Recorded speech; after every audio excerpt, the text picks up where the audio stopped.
Then the troll broke through the wall and a child's voice split the night.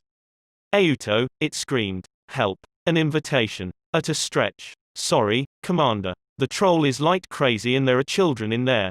She could imagine Root's face, purple with rage as he spat into the mic. "I'll have your stripes, short. You'll spend the next 100 years on drain duty," but it was no use. Holly had disconnected her mic and swooped in after the troll.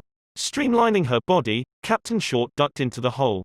She appeared to be in a restaurant.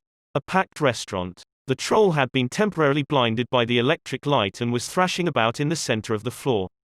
The patrons were stunned. Even the child's plea had petered out. They sat gaping, party hats perched comically on their heads. Waiters froze, huge trays of pasta quivering on their splayed fingers.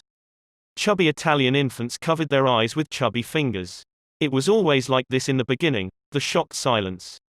Then came the screaming. A wine bottle crashed to the floor. It broke the spell. The pandemonium started. Holly winced. Trolls hated noise almost as much as light. The troll lifted massive shaggy shoulders, its retractable claws sliding out with an ominous shriek. Classic predator behavior. The beast was about to strike. Holly drew her weapon and flicked it up to the second setting. She couldn't kill the troll under any circumstances. Not to save humans. But she could certainly put him out until retrieval arrived. Aiming for the weak point at the base of the skull, she let the troll have a long burst of the concentrated ion ray. The beast staggered, stumbled a few steps, then got very angry. "It's okay," thought Holly, "I'm shielded. Invisible." To any onlookers it would seem as though the pulsing blue beam emanated from thin air. The troll rounded on her, its muddy dreadlocks swinging like candles. "No panic. It can't see me." The troll picked up a table. Invisible. Totally invisible. He pulled back a shaggy arm and let fly. Just a slight shimmer in the air. The table tumbled straight toward her head. Holly moved. A second too late. The table clipped her backpack, knocking the gas tank clean off. It spun through the air, trailing flammable fluid. Italian restaurants, wouldn't you know it, full of candles. The tank twirled right through an elaborate candelabrum and burst into flames like some deadly firework. Most of the gas landed on the troll. So did Holly. The troll could see her. There was no doubt about it. It squinted at her through the hated light, its brow a rictus of pain and fear. Her shield was off. Her magic was gone. Holly twisted in the troll's grip, but it was useless. The creature's fingers were the size of bananas, but nowhere near as pliant. They were squashing the breath from her ribcage with savage ease. Needle-like claws were scraping at the toughened material of her uniform. Any second now, they would punch through, and that would be that. Holly couldn't think. The restaurant was a carousel of chaos. The troll was gnashing its tusks, greasy molars trying to grip her helmet. Holly could smell its fetid breath through her filters. She could smell the odor of burning fur too, as the fire spread along the troll's back. The beast's green tongue rasped across her visor, sliming the lower section. The visor that was it. Her only chance. Holly wormed her free hand to the helmet controls. The tunnel lights. High beams. She depressed the sunken button, and 800 watts of unfiltered light blasted from the twin spotlights above her eyes. The troll reared back, a penetrating scream exploding from between rows of teeth. Dozens of glasses and bottles shattered where they stood. It was too much for the poor beast. Stunned, set on fire, and now blinded. The shock and pain made their way through to its tiny brain, ordering it to shut down. The troll complied, keeling over with almost comical stiffness. Holly rolled to avoid a scything tusk. There was complete silence, but for tinkling glass, crackling fur, and the sudden release of breath. Holly climbed shakily to her feet. There were a lot of eyes following her, human eyes. She was 100% visible. And these humans wouldn't stay complacent for long. This breed never did. Containment was the issue. She raised her empty palms. A gesture of peace. "Scusatemi tutti," she said, the language flowing easily from her tongue. The Italians, ever graceful, muttered that it was nothing. Holly reached slowly into her pocket and withdrew a small sphere. She placed it in the middle of the floor. "Guardate," she said. "Look." The restaurant's patrons complied, leaning in to see the small silver ball. It was ticking, faster and faster, almost like a countdown. Holly turned her back to the sphere. 3, 2, 1. Boom, flash, mass unconsciousness. Nothing fatal, but headaches all around in about 40 minutes. Holly sighed. Safe. For the moment. She ran to the door and slid the latch across. Nobody was going in or out. except through the big gaping hole in the wall. Next she doused the smoldering troll with the contents of the restaurant's fire extinguisher, hoping the icy powder wouldn't revive the sleeping behemoth. Holly surveyed the mess she had created. There was no doubt, it was a shambles. Worse than Hamburg. Root would skin her alive. She'd rather face the troll any day. This was the end of her career for sure, but suddenly that didn't seem so important because her ribs were aching, and she had a blinder of a pressure headache coming on. Perhaps a rest, just for a second, so she could pull herself together before retrieval showed up. Holly didn't even bother looking for a chair. She simply allowed her legs to buckle beneath her, sinking to the chessboard linoleum floor. Waking up to Commander Root's bulging features is the stuff of nightmares. Holly's eyes flickered open, and for a second she could have sworn that there was concern in those eyes. But then it was gone, replaced by the customary vein-popping fury. "Captain Short," he roared, mindless of her headache. What in the name of sanity happened here? Holly rose shakily to her feet. That is. There was. Quote. The sentences just wouldn't come. "You disobeyed a direct order. I told you to hang back. You know it's forbidden to enter a human building without an invitation." Holly shook the shadows from her vision. "I got invited in. A child called for help. You're on shaky ground there, Short. There is precedent, sir. Corporal Rowe versus the state. The jury ruled that the trapped woman's cry for help could be accepted as an invitation into the building. Anyway, you're all here now. That means you accepted the invitation, too." Said Root doubtfully. "I suppose you were lucky. Things could have been worse." Holly looked around. Things couldn't have been a lot worse. The establishment was pretty trashed, and there were 40 humans out for the count. The tech boys were attaching mind-wipe electrodes to the temples of unconscious diners. "We managed to secure the area, in spite of half the town hammering on the door." "What about the hole?" Root smirked. "See for yourself." Holly glanced over. Retrieval had jimmied a hologram LED into the existing electricity sockets and were projecting an unbatted wall over the hole. The holograms were handy for quick patches, but no good under scrutiny. Anyone who examined the wall too closely would have noticed that the slightly transparent patch was exactly the same as the stretch beside it. In this case there were two identical patches of spiderweb cracks and two reproductions of the same Rembrandt. But the people inside the pizzeria were in no condition to examine walls, and by the time they woke up, the wall would have been repaired by the telekinetic division, and the entire paranormal experience would be removed from their memories. A retrieval officer bolted from the rest room. "Commander." "Yes, Sergeant. There's a human in here, sir. The concussor didn't reach him." "He's coming, sir. Right now, sir." "Shields," barked Root. "Everyone." Holly tried. She really did. But it wouldn't come. Her magic was gone. A toddler waddled out of the bathroom, his eyes heavy with sleep. He pointed a pudgy finger directly at Holly. "Ciao, Folletta," he said, before climbing into his father's lap to continue his snooze. Root shimmered back into the visible spectrum. He was, if possible, even angrier than before. "What happened to your shield, Short?" Holly swallowed. "Stress, Commander," she offered hopefully. Root wasn't having any of it. "You lied to me, Captain. You're not running hot at all, are you?" Holly shook her head mutely. "How long since you completed the ritual?" Holly chewed her lip. "I'd say, about 4 years, sir." Root nearly popped a vein. 4 years. "It's a wonder you lasted this long. Do it now. Tonight you're not coming below ground again without your powers. You're a danger to yourself and your fellow officers. Yes, here. Get a set of hummingbirds from Retrieval and zip across to the old country. There's a full moon tonight. Yes, sir. And don't think I've forgotten about this shambles. We'll talk about it when you get back. Yes, sir. Very good, sir." Holly turned to go, but Root cleared his throat for attention. "Oh, and Captain Short." Yes, sir. Root's face had lost its purple tinge. He almost seemed embarrassed. "Well done on the life-saving thing. Could have been worse, an awful lot worse." Holly beamed behind her visor. Perhaps she wouldn't be kicked out of recon after all. "Thank you, sir." Root grunted, his complexion returning to its normal ruddy hue. "Now get out of here, and don't come back until you're full to the tips of your ears with magic." Holly sighed. "So much for gratitude." "Yes, sir. On my way, sir." 4. Abduction. Artemis's main problem was one of location, how to locate a leprechaun. This was one sly bunch of fairies, hanging around for God knows how many millennia, and still not one photo, not one frame of video. Not even a Loch Ness-type hoax. They weren't exactly a sociable group. And they were smart, too. No one had ever got his hands on fairy gold. But no one had ever had access to the book either. And puzzles were so simple when you had the key. Artemis had summoned the butlers to his study, and spoke to them now from behind a mini lectern.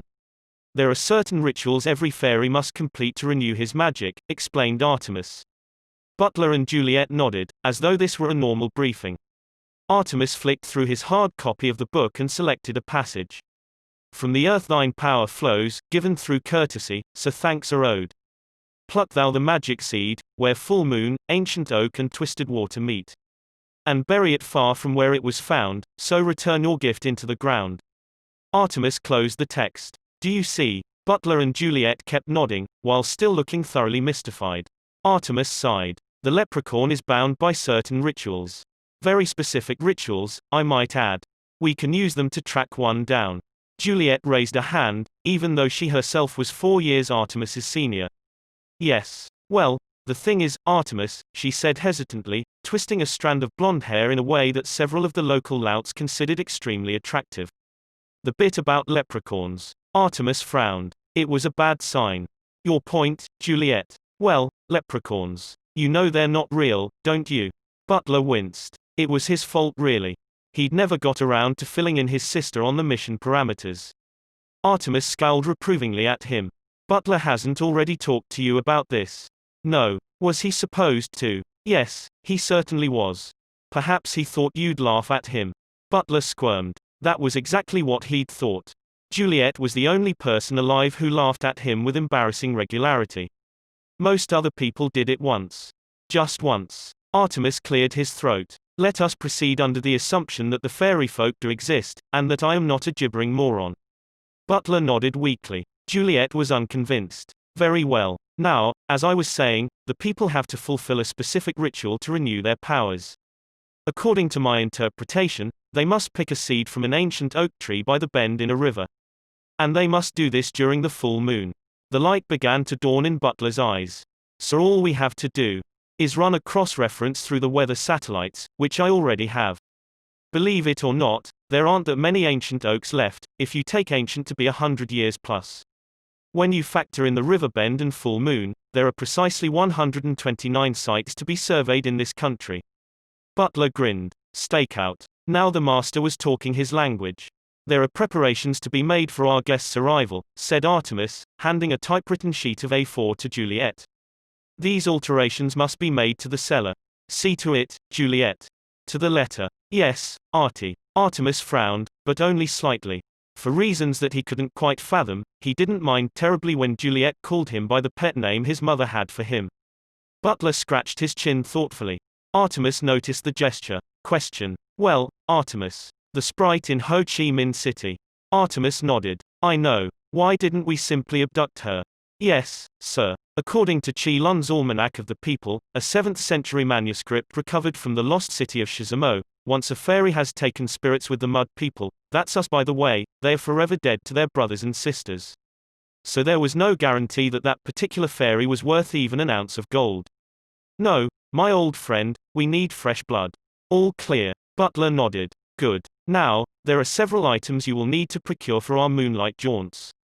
Butler scanned the sheet. Basic field equipment, a few eyebrow razors, nothing too puzzling until sunglasses. At night. When Artemis smiled, as he did now, one almost expected vampire fangs to sprout from his gums.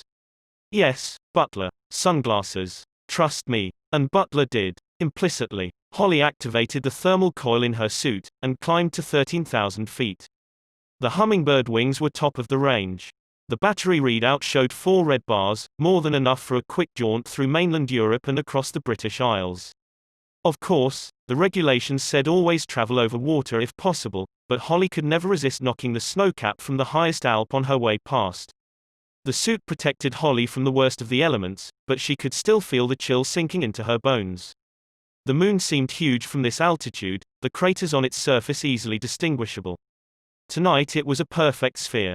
A magical full moon. Immigration would have their hands full, as thousands of surface-sick fairies were drawn irresistibly overground. A large percentage would make it, probably causing mayhem in their revelry. Earth's mantle was riddled with illegal tunnels, and it was impossible to police them all. Holly followed the Italian coast up to Monaco, and from there across the Alps to France. She loved flying, all fairies did. According to the book, they had once been equipped with wings of their own, but evolution had stripped them of this power. All but the sprites. One school of thought believed that the people were descended from airborne dinosaurs.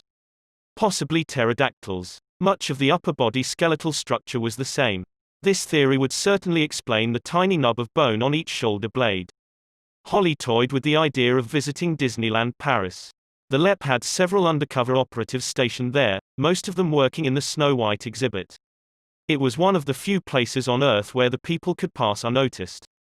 But if some tourist got a photo of her and it ended up on the internet, Root would have her badge for sure.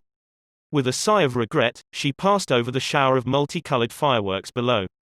Once across the channel, Holly flew low, skipping over the white-crested waves. She called out to the dolphins and they rose to the surface, leaping from the water to match her pace. She could see the pollution in them, bleaching their skin white and giving them red sores on their backs.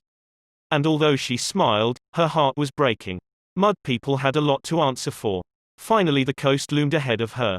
The old country. Eriu, the land where time began. The most magical place on the planet. It was here, 10,000 years ago, that the ancient fairy race, the Dare Danann, had battled against the demon Fomorians, carving the famous Giant's Causeway with the strength of their magical blasts. It was here that the Lia Falls stood, the rock at the center of the universe, where the fairy kings and later the human Ardri were crowned. And it was also here, unfortunately, that the Mud people were most in tune with magic, which resulted in a far higher people sighting rate than you got anywhere else on the planet. Thankfully the rest of the world assumed that the Irish were crazy, a theory that the Irish themselves did nothing to debunk. They had somehow got it into their heads that each fairy lugged around a pot of gold with him wherever he went. While it was true that LEP had a ransom fund, because of its officer's high-risk occupation, no human had ever taken a chunk of it yet. This didn't stop the Irish population in general from skulking around rainbows, hoping to win the supernatural lottery. But in spite of all that, if there was one race the people felt an affinity for, it was the Irish. Perhaps it was their eccentricity, perhaps their dedication to the crack, as they called it. And if the people were actually related to humans, as another theory had it, odds are that the Emerald Isle was where it started. Holly punched up a map on her wrist locator and set it to sweep for magical hot spots. The best site would obviously be Tara, near the Lia Fall, but on a night like tonight, every traditionalist fairy with an overground pass would be dancing around the holy scene, so best to give it a miss. There was a secondary site not far from here, just off the southeast coast.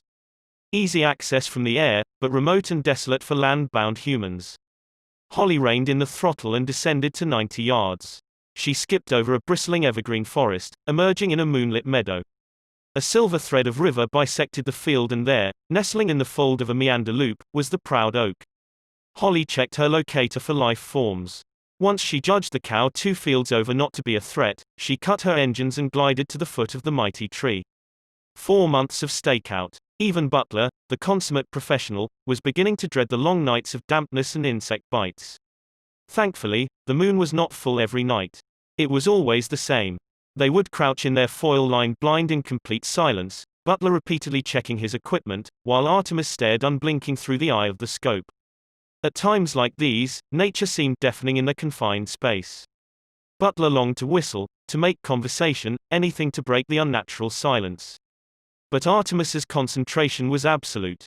He would brook no interference or lapse of focus. This was business. Tonight they were in the southeast. The most inaccessible site yet. Butler had been forced to make 3 trips to the jeep in order to hump the equipment across a stile, a bog, and 2 fields. His boots and trousers were ruined. And now he would have to sit in the blind with ditchwater soaking into the seat of his pants. Artemis had somehow contrived to remain spotless. The blind was ingenious in design and interest had already been expressed in the manufacturing rights, mostly by military representatives, but Artemis had resolved to sell the patent to a sporting goods multinational.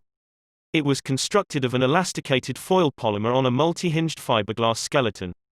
The foil, similar to that used by NASA, trapped the heat inside the structure while preventing the camouflaged outside surface from overheating. This ensured that any animals sensitive to heat would be unaware of its presence. The hinges meant that the blind would move almost like a liquid, filling whatever depression it was dropped into. Instant shelter and vantage point. You simply placed the velcroed bag in a hole and pulled the string. But all the cleverness in the world couldn't improve the atmosphere. Something was troubling Artemis. It was plain in the web of premature lines that spread from the corners of his deep blue eyes. After several nights of fruitless surveillance, Butler plucked up enough courage to ask, "Artemis," he began hesitantly, "I realize it's not my place, but I know there's something wrong. And if there's anything I can do to help." Quote. Artemis didn't speak for several moments. And for those few moments, Butler saw the face of a young boy. The boy Artemis might have been. "It's my mother, Butler," he said at last. "I'm beginning to wonder if she'll ever." Then the proximity alarm flashed red. Holly hooked the wings over a low branch, unstrapping the helmet to give her ears some air. You had to be careful with elfin ears. A few hours in the helmet and they started to flake. She gave the tips a massage. No dry skin there. That was because she had a daily moisturizing regime, not like some of the male LEP officers. When they took off their helmets, you'd swear it had just started to snow. Holly paused for a minute to admire the view. Ireland certainly was picturesque. Even the mud people hadn't been able to destroy that. Not yet anyway. Give them another century or two. The river was folding gently before her like a silver snake, hissing as the water tumbled across a stony bed. The oak tree crackled overhead, its branches rasping together in the bracing breeze. Now, to work. She could do the tourist thing all night once her business was complete. A seed. She needed a seed. Holly bent to the ground, brushing the dried leaves and twigs from the clay surface. Her fingers closed around a smooth acorn. That wasn't hard now, was it? She thought. All that remained for her to do was plant it somewhere else, and her powers would come rushing back. Butler checked the porter radar, muting the volume in case the equipment betrayed their position. The red arm swept the screen with agonizing lethargy, and then flash, an upright figure by the tree. Too small for an adult, the wrong proportions for a child. He gave Artemis the thumbs up. Possible match. Artemis nodded, strapping the mirrored sunglasses across his brow.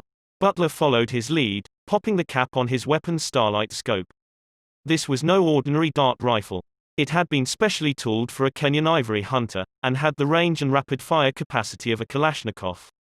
Butler had picked it up for a song from a government official after the ivory poacher's execution. They crept into the night with practiced silence. The diminutive figure before them unhooked a contraption from around its shoulders and lifted a full-face helmet from a definitely non-human head. Butler wrapped the rifle strap twice around his wrist, pulling the stock into his shoulder. He activated the scope and a red dot appeared in the center of the figure's back. Artemis nodded and his manservant squeezed the trigger. In spite of 1,000,000 to 1 odds, it was at that precise moment that the figure bent low to the earth. Something whizzed over Holly's head, something that glinted in the starlight. Holly had enough on-the-job experience to realize that she was under fire, and immediately curled her elfin frame into a ball, minimizing the target. She drew her pistol, rolling toward the shelter of the tree trunk. Her brain scrambled for possibilities. Who could be shooting at her and why? Something was waiting beside the tree. Something roughly the size of a mountain, but considerably more mobile. "Nice pea shooter," grinned the figure, smothering Holly's gun hand in a turnip-sized fist. Holly managed to extricate her fingers a nanosecond before they snapped like brittle spaghetti. "I don't suppose you would consider peaceful surrender," said a cold voice behind her. Holly turned, elbows raised for combat. "No," sighed the boy melodramatically. "I suppose not." Holly put on her best brave face. "Stay back, human. You don't know what you're dealing with." The boy laughed. "I believe, fairy, that you are the one unfamiliar with the facts." Fairy. He knew she was a fairy. "I have magic, mudworm. Enough to turn you and your gorilla into pig droppings." The boy took a step closer. "Brave words, miss. But lies nonetheless. If, as you say, you had magic, you would have no doubt used it by now. No, I suspect that you have gone too long without the ritual and you are here to replenish your powers." Holly was dumbfounded. There was a human before her, casually spouting sacred secrets.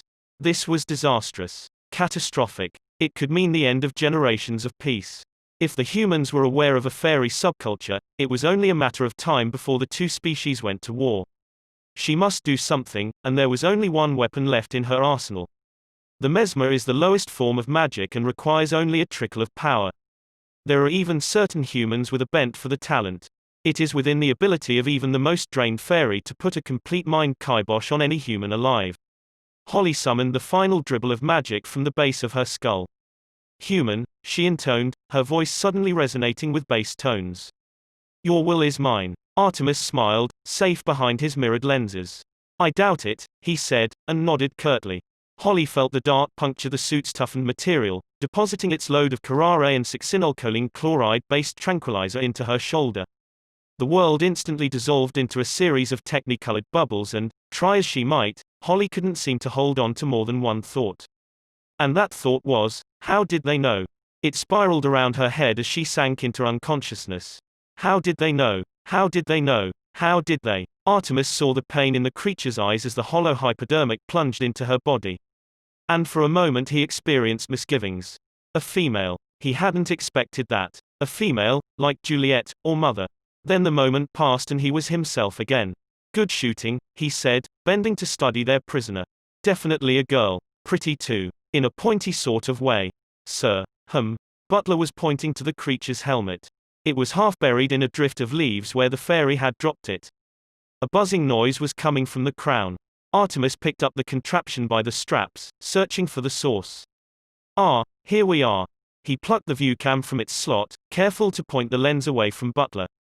Fairy technology. Most impressive, he muttered, popping the battery from its groove. The camera whined and died. Nuclear power source, if I'm not mistaken. We must be careful not to underestimate our opponents. Butler nodded, sliding their captive into an oversized duffel bag. Something else to be lugged across 2 fields, a bog, and a stile. 5. Missing in action. Commander Root was sucking on a particularly noxious fungus cigar. Several of the retrieval squad had nearly passed out in the shuttle. Even the stench from the manacled troll seemed mild in comparison. Of course, no one said anything, their boss being touchier than a septic boil. Foley, on the other hand, delighted in antagonizing his superior. None of your rancid stogies in here, Commander, he brayed, the moment Root made it back to ops.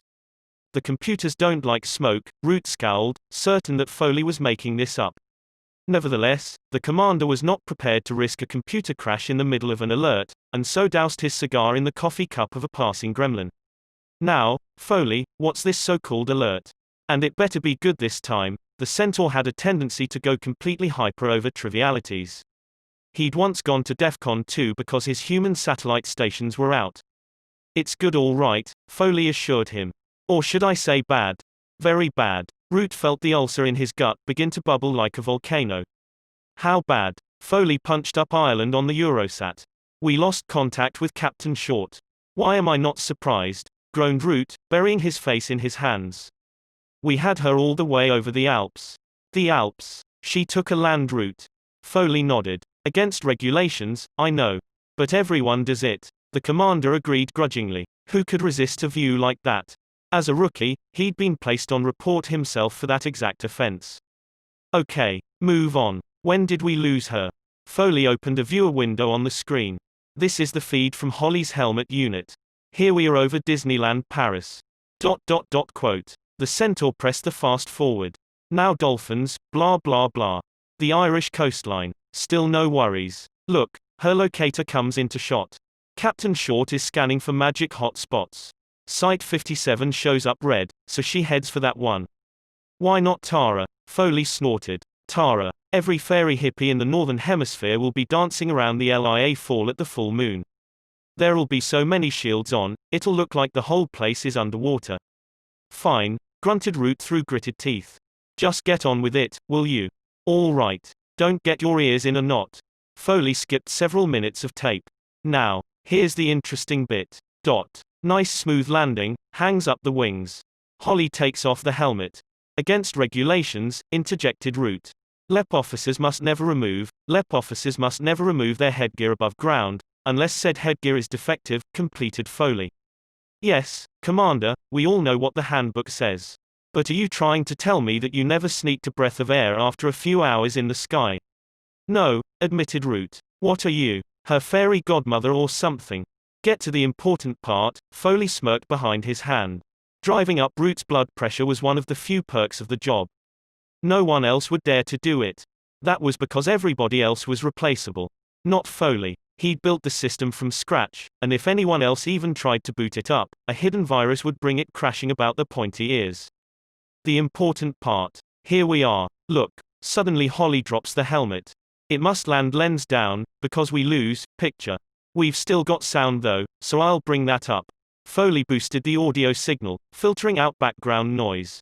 Not great quality. The mic is in the camera. So that was nose down in the dirt too. Nice pea shooter, said a voice. Definitely human. Deep too. That usually meant big. Root raised an eyebrow. Pea shooter. Slang for gun. Oh. Then the importance of that simple statement struck him. She drew her weapon. Just wait. It gets worse. I don't suppose you would consider peaceful surrender, said a second voice. Just listening to it gave the commander shivers. No, continued the voice. I suppose not. This is bad, said Root, his face uncharacteristically pale. This feels like a setup. These two goons were waiting. How is that possible? Holly's voice came through the speaker then, typically brazen in the face of danger. The commander sighed. At least she was alive.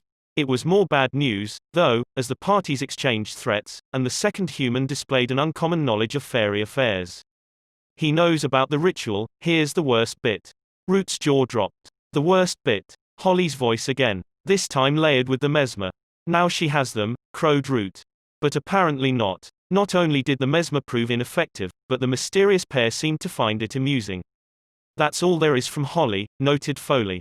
One of the mud people messes around with the camera for a bit and then we lose everything. Root rubbed the creases between his eyes. Not much to go on.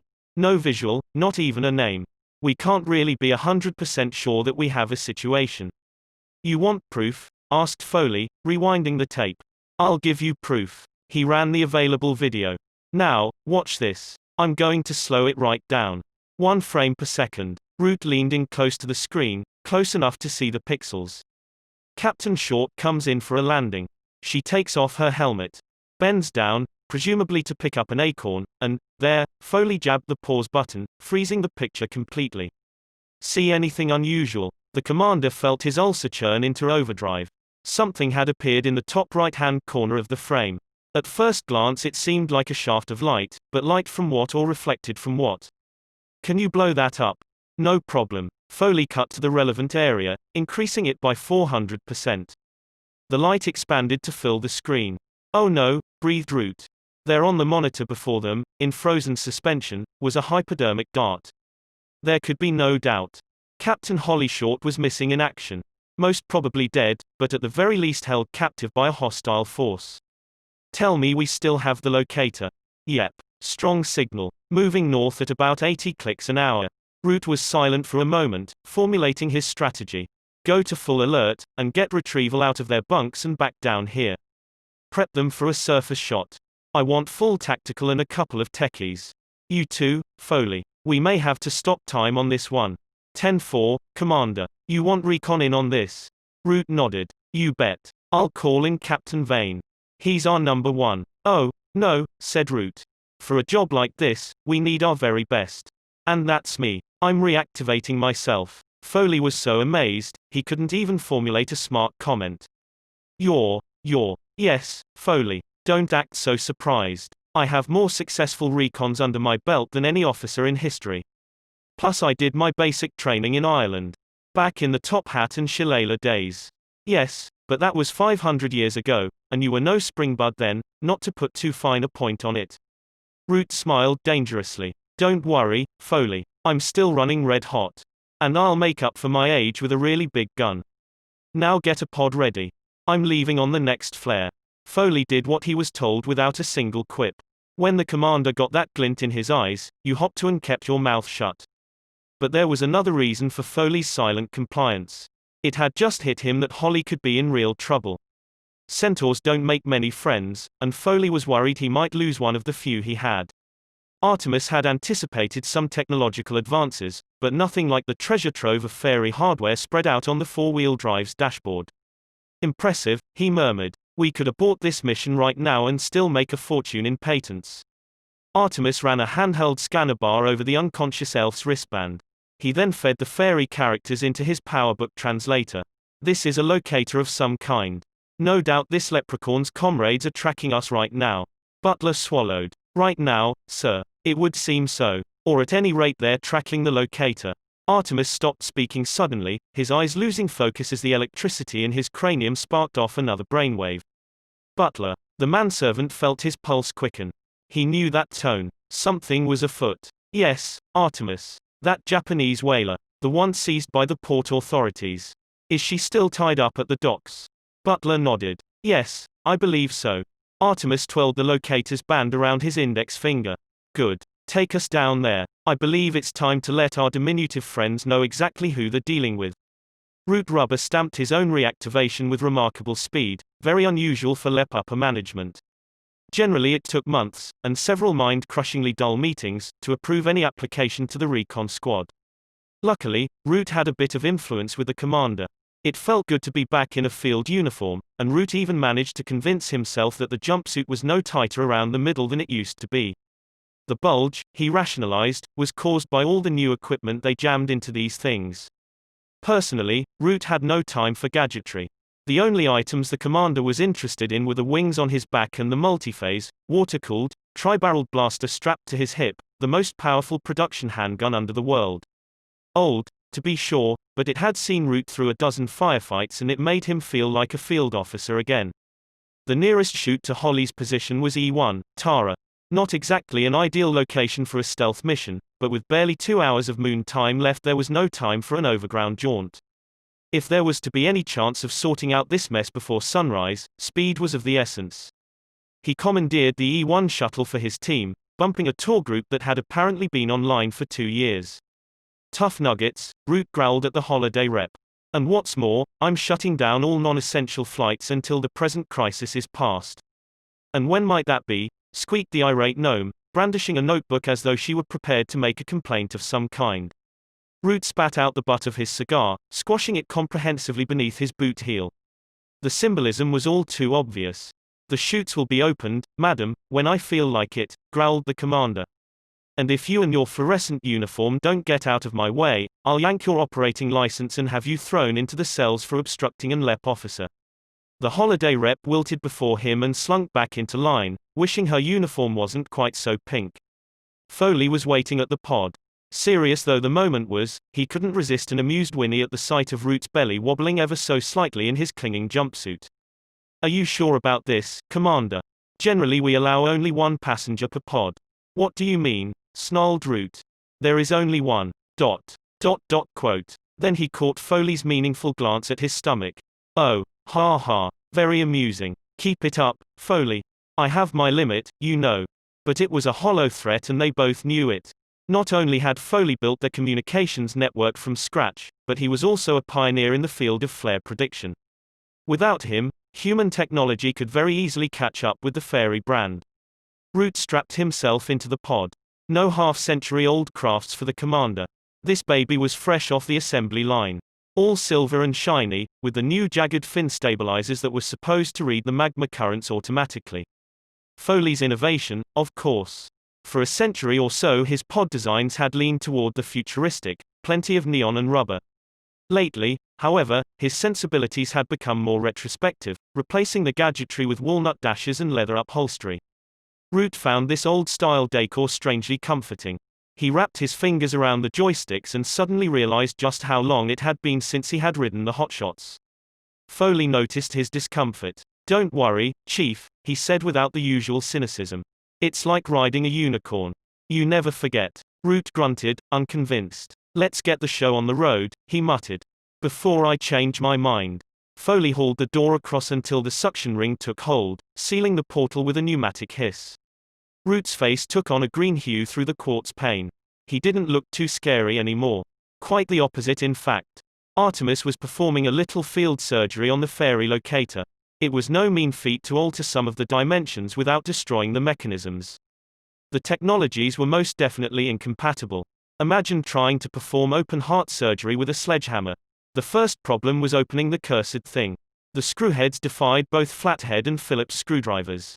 Even Artemis's extensive set of Allen wrenches were unable to find purchase in the tiny grooves. Think futuristic, Artemis told himself.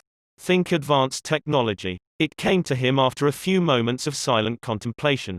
Magnetic bolts. Obvious, really. But how to construct a revolving magnetic field in the back of a four-wheel drive? Impossible. The only thing for it was to chase the screws around manually with a domestic magnet. Artemis hunted the small magnet from its niche in the toolbox and applied both poles to the tiny screws. The negative side wiggled them slightly.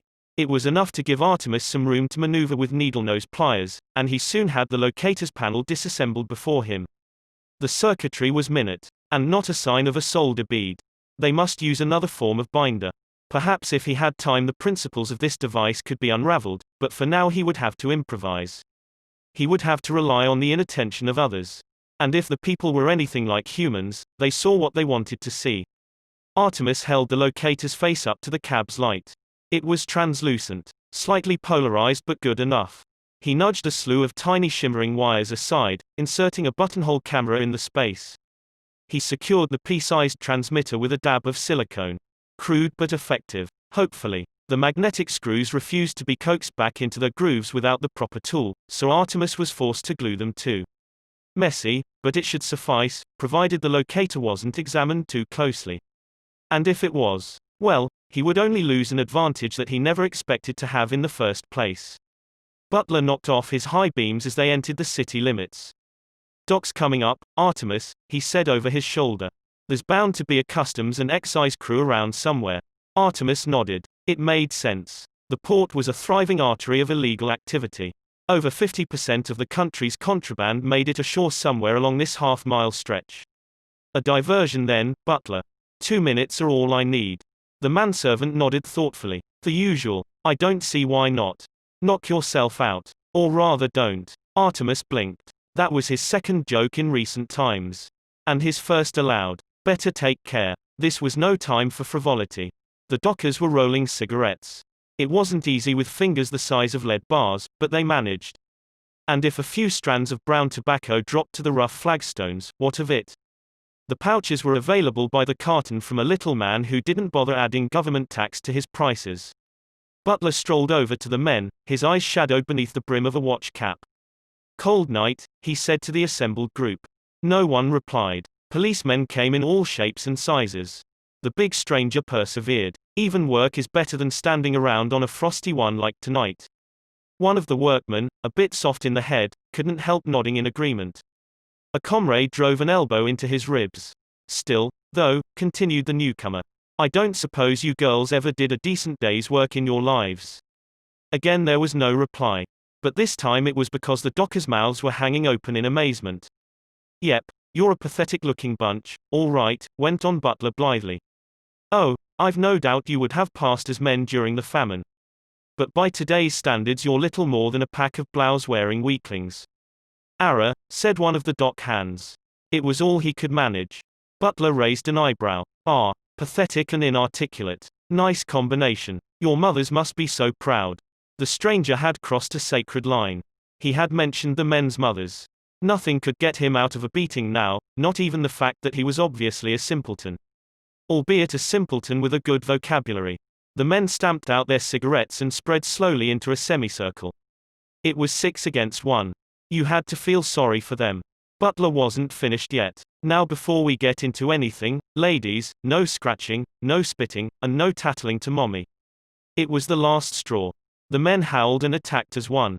If they had been paying any attention to their adversary in that moment before contact, they might have noticed that he shifted his weight to lower his center of gravity. They might also have seen that the hands he drew out of his pockets were the size and approximate shape of spades. But no one was paying attention to Butler, too busy watching their comrades, making sure they weren't alone in the assault. The thing about a diversion is that it has to be diverting. Big, crude. Not Butler's style at all. He would have preferred to take these gentlemen out from 500 feet with a dart rifle. Failing that, if contact was absolutely necessary, a series of thumb jabs to the nerve cluster at the base of the neck would be his chosen modus operandi, quiet as a whisper. But that would be defeating the purpose of the exercise.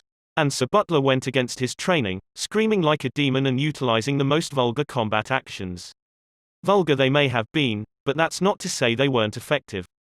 Perhaps a Shaolin priest could have anticipated some of the more exaggerated movements, but these men were hardly trained adversaries.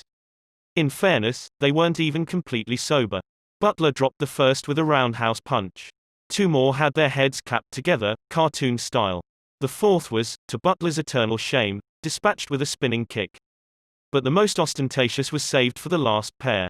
The manservant rolled onto his back, caught them by the collars of their donkey jackets, and flipped them into Dublin harbour. Big splashes, plenty of whaling.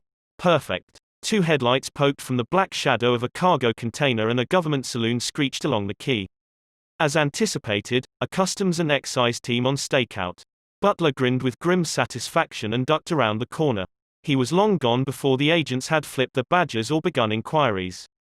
Not that their interrogations would yield much. Big as a house was hardly an adequate description to track him down. By the time Butler reached the car, Artemis had already returned from his mission. "Well done, old friend," he commented.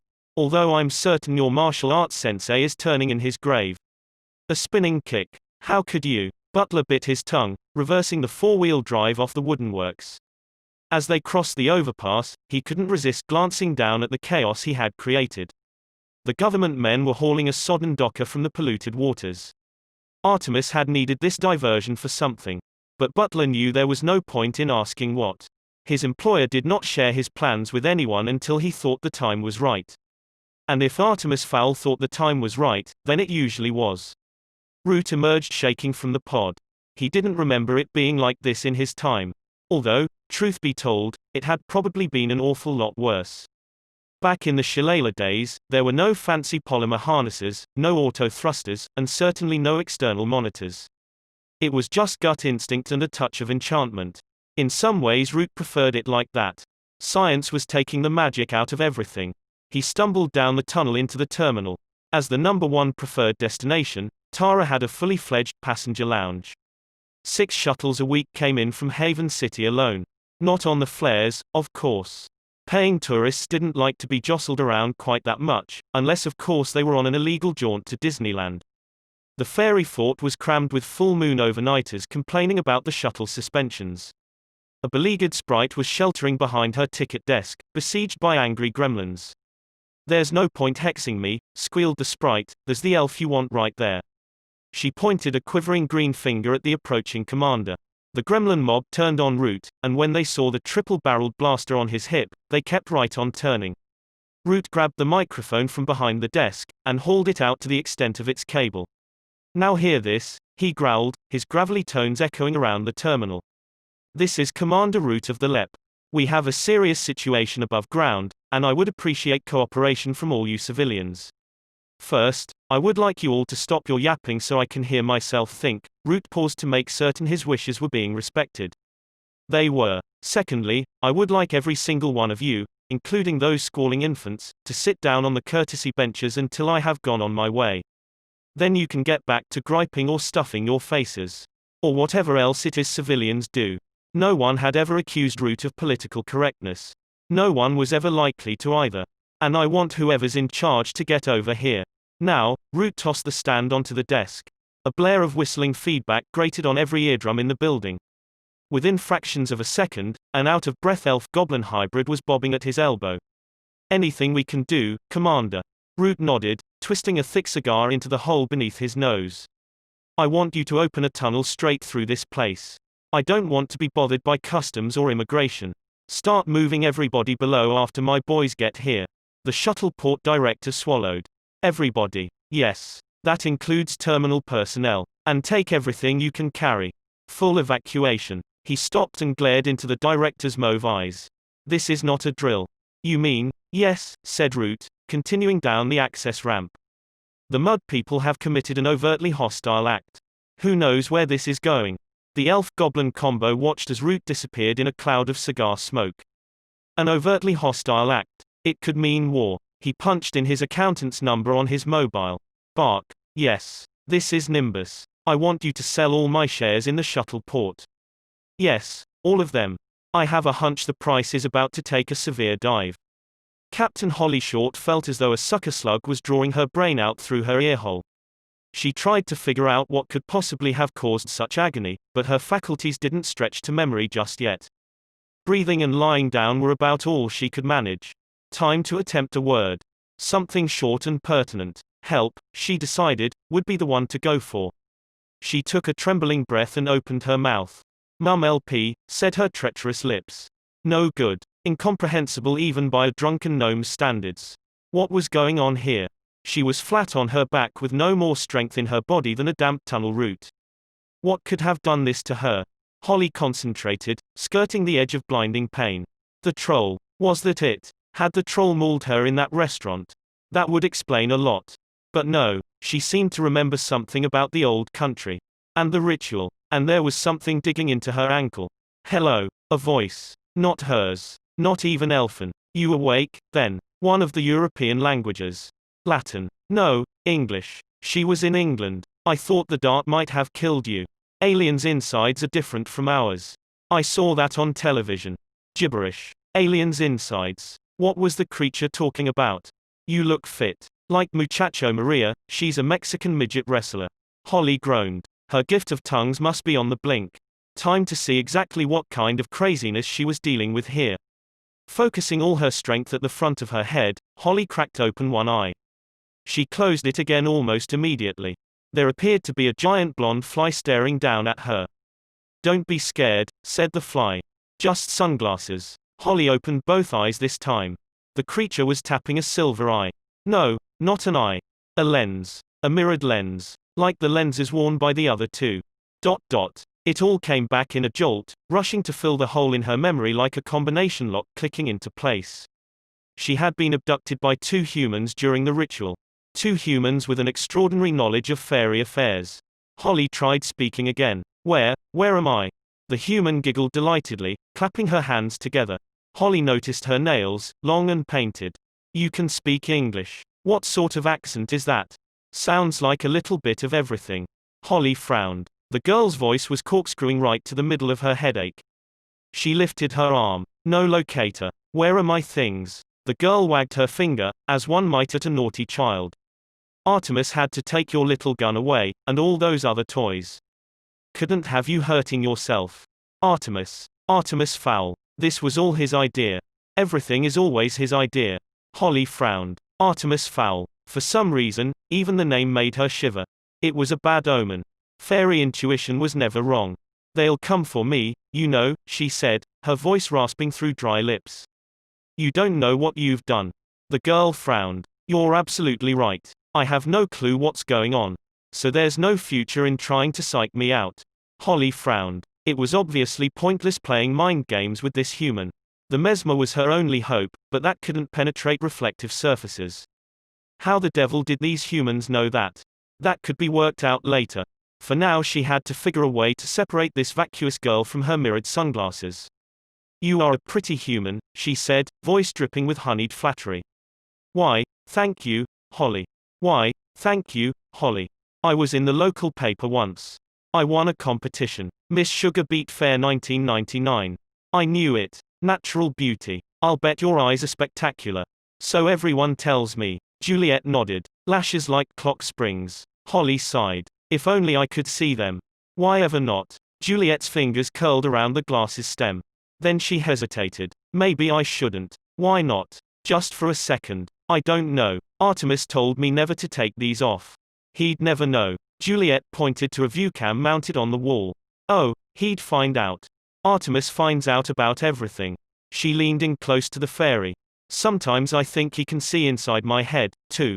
Holly frowned. Foiled again by this Artemis creature. Come on. 1 second. What harm could it do? Juliet pretended to think about it. None, I suppose. Unless of course you're hoping to nail me with the mesmer. Just how stupid do you think I am? I have another idea, said Holly, her tone altogether more serious. Why don't I get up, knock you out, and take those stupid glasses off? Juliet laughed delightedly, as if this was the most ridiculous thing she had ever heard. Good one, fairy girl. I'm deadly serious, human. Well, if you're serious, sighed Juliet, reaching a delicate finger behind her lenses to wipe away a tear. 2 reasons. 1. Artemis said that while you're in a human dwelling, you have to do what we want. And I want you to stay on that cot.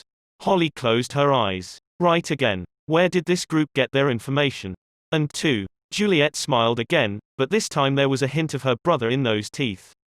2. Because I went through the same training as butler, and I've been dying for somebody to practice my pile driver on. We'll see about that, human, thought Holly. Captain Short wasn't 100% yet, and there was also the small matter of the thing digging into her ankle. She thought she knew what it could be, and if she was right, then it could be the beginnings of a plan. Commander Root had Holly's locator frequency keyed into his helmet face screen. It took Root longer than expected to reach Dublin. The modern wing rigs were more complicated than he was used to, plus he'd neglected to take refresher courses. At the right altitude, he could almost superimpose the luminous map on his visor over the actual Dublin streets below him. Almost. Foley, you pompous centaur, he barked into his mouthpiece. Problem, bossman, came the tinny reply. Problem, you can say that again. When was the last time you updated the Dublin files? Root could hear sucking noises in his ear. It sounded as though Foley was having lunch. Sorry, Commander. Just finishing off this carrot. Dublin, let's see. 1875. I thought so. This place is completely different. The humans have even managed to change the shape of the coastline. Foley was silent for a moment. Root could just imagine him wrestling with the problem. The centaur did not like to be told that any part of his system was out of date. Okay, he said at last. Here's what I'm going to do. We have a scope on a satellite TV bird with a footprint in Ireland. I see, muttered Root, which was basically a lie. I'm going to email last week's sweep direct to your visor. Luckily there's a video card in all the new helmets. Luckily. The tricky bit will be to coordinate your flight pattern with the video feed. Quote. Root had enough. How long, Foley? 2 minutes, give or take. Give or take what? About 10 years if my calculations are off. They'd better not be off then. I'll hover until we know. 124 seconds later, Root's black and white blueprints faded out, to be replaced by full-color daylight imaging. When Root moved, it moved, and Holly's locator beacon dot moved too. Impressive, said Root. What was that, Commander? I said impressive, shouted Root. No need to get a swelled head. The commander heard the sound of a roomful of laughter, and realized that Foley had him on the speakers. Everyone had heard him complimenting the centaur's work. There'd be no talking to him for at least a month. But it was worth it. The video he was receiving now was bang up to date. If Captain Short was being held in a building, the computer would be able to give him 3D blueprints instantaneously. It was foolproof. Except, Foley, the beacon's gone offshore. What's going on? Boat or ship, sir? I'd say at a guess. Root cursed himself for not thinking of it.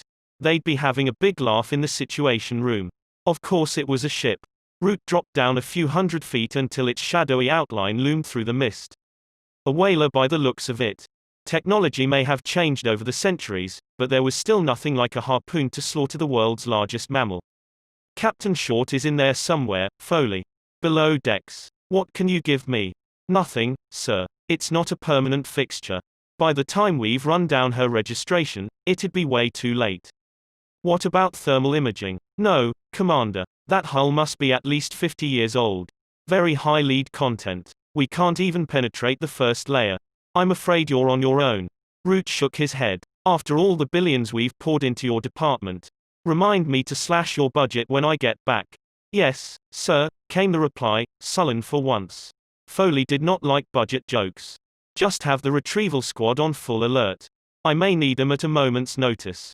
I will, sir. You'd better. Over and out. Root was on his own.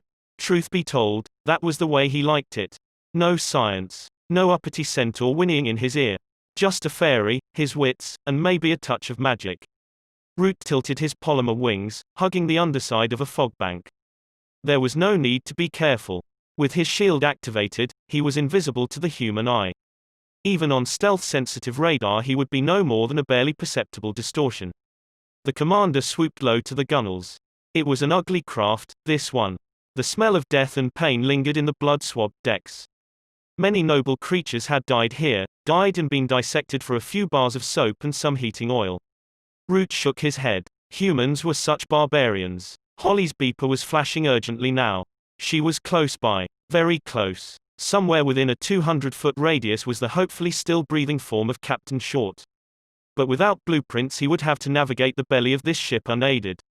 Root alighted gently on the deck, his boots adhering slightly to the mixture of dried soap and blubber coating the steel surface.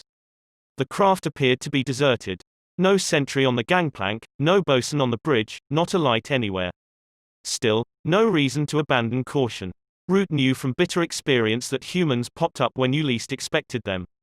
Once, when he was helping the retrieval boys scrape some pod wreckage off a tunnel wall, they were spotted by a group of potholing humans. What a mess that had been. Mass hysteria, high-speed chasers, group mind wipes. The whole 9 yards. Root shuddered. Nights like that could put decades on a ferry. Keeping himself fully shielded, the commander stowed his wings in their sheath, advancing on foot across the deck. There were no other life forms showing up on his screen, but, like Foley said, the hull had a high lead content, even the paint was lead-based. The entire boat was a floating eco-hazard.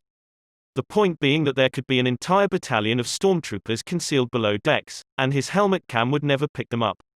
Very reassuring. Even Holly's beacon was a few shades below par, and that had a micronuclear battery sending out the pulses.